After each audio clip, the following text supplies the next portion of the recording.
పెడితేనే మనసుకు శాంతి, పని లేకుంటే భ్రాంతిలో ముంచుతుంది. కనుకనే అసంశయం మహాబాహో మనో దుర్నిగ్రహంచలం అభ్యాసేనకు కౌంతేయ వైరాగ్యేన చ గృహ్యతే.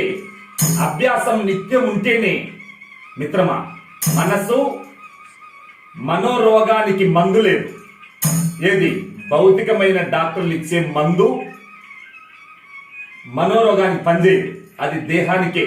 కానీ సద్గురువులు బ్రహ్మజ్ఞానులు ఇచ్చే మందు మనోరోగాన్ని కొట్టి ఆత్మశాంతిని పట్టిస్తుంది. కనుక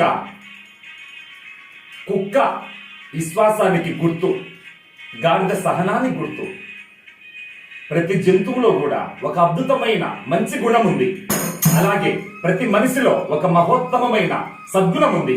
అయితే నీవు అందుకునే విధానంలోనే, సమయ స్ఫూర్తిలోనే సత్యం దాగి ఉంది. జిహ్వాగ్రే వర్తతే లక్ష్మి, జిహ్వాగ్రే మిత్ర బాంధవ, జిహ్వాగ్రే బంధన ప్రాప్తి, జిహ్వాగ్రే మరణం ధ్రువం. జిహ్వాగ్రే వర్తతే లక్ష్మి, నాలుకలోనే శ్రీ మహాలక్ష్మి రత్నాలు కురిపిస్తుంది. మంచిదైతే, నాలుక మంచిదైతే రత్నవర్షం, మరి మాట మంచిదైతే ముత్యాల వాన. జిహ్వాగ్రే మిత్ర బాంధవ, బంధువులు మిత్రులు దారి పొడుగున తోడనుకుంటారు మంచి పలికే వానికి. అదే మాట కరుగ్గా ఉంటే కట్టేసి నాలుగు తన్ని తరిమేస్తారు. మాట క్రూరంగా ఉంటే తలకాయ కొట్టి చితిపై కాల్చేస్తారు. కనుక మాటలోనే అన్ని భూషణాల కంటే వాగ్భూషణం భూషణం. అన్ని భూషణాలు వాగ్భూషణం దగ్గర తక్కువే. కనుక తక్కువేని మనకు రాముండు వరకు, తక్కువేని మనకు రాముండు వరకు, తక్కువేని మనకు శ్రీహరి వంగడుండు వరకు.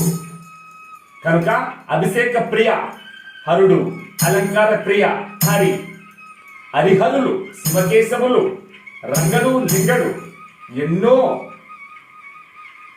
విష్ణు ఈశ్వరుల యొక్క అవినావభావ సంబంధాన్ని అపురూపంగా బోధిస్తుంది మన భారతీయ శాస్త్రాలన్నీ. కనుక జీవితంలో సుఖాలను పొందాలంటే పరుల తప్పులు ఎంచడం మానుకో, పరుల యొక్క ఉపకారాన్ని గుర్తు పెట్టుకో.